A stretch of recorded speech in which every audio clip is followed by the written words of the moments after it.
Designing a winning marketing strategy. Welcome to our new 3-in-1 format. I'm hoping you can relax and continue to watch today's 7-minute workshop, but if you prefer to read or participate in our blog, click on the link directly below the screen. As a result of this workshop, you and your organization will understand why you must ask the right questions to get the right answers, enthusiastically support change to keep up with the times, and be prepared to reinvent yourself to stay ahead in the 21st century. The principles of Microsoft's successful marketing strategy are essentially the same that won Sears industry leadership 100 years ago.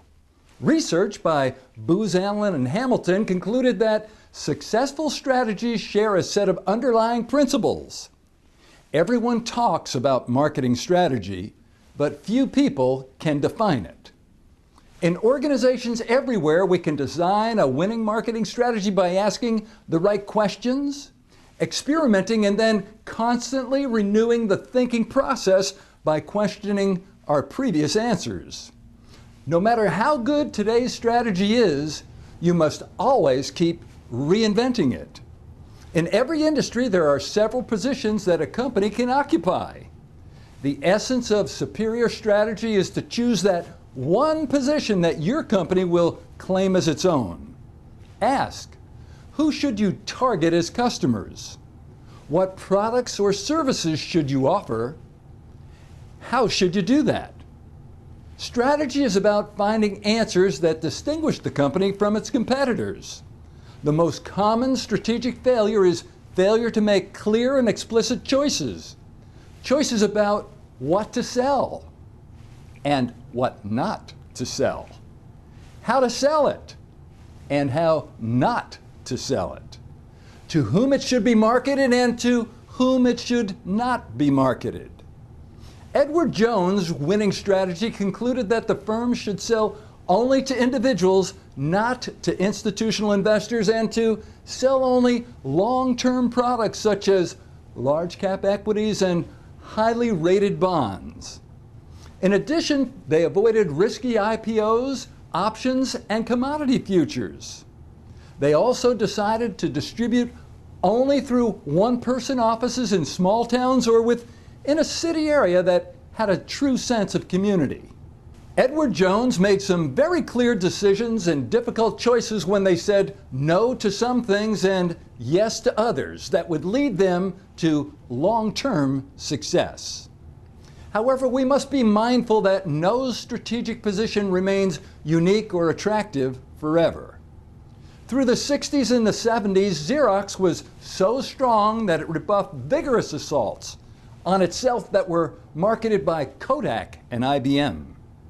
Canon, on the other hand, targeted a specific market, small business and individuals, which were considered inconsequential by Xerox.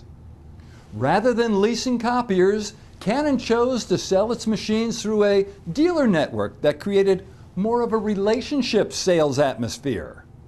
Rather than emphasizing the speed of its copiers, as Xerox and previous challengers had, Canon touted its quality and price as distinguishing features.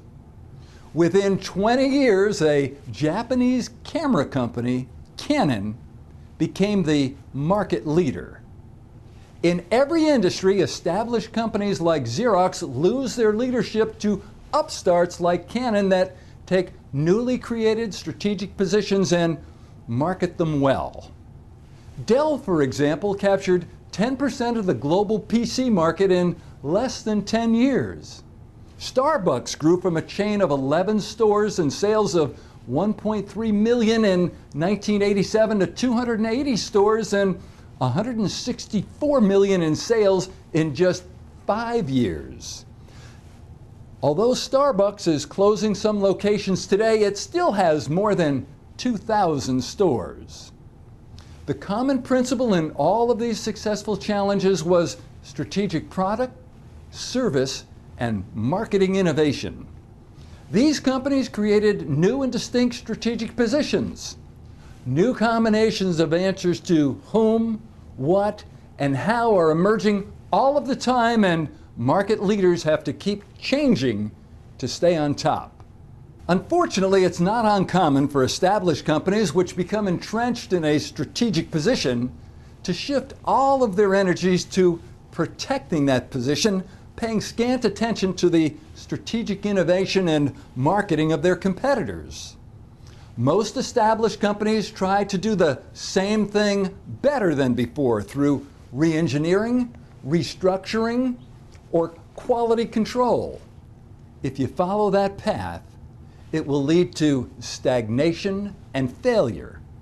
Designing a winning and ever-changing strategy is critical for continued success.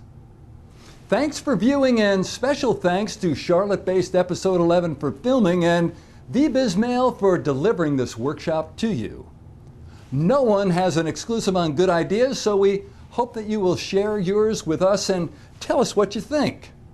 Just click on the blog tab right below your screen and keep me in mind for any keynotes, workshops, consulting, or training programs that you may need. Call 800-239-0058 and watch your email for the next workshop on December 5th.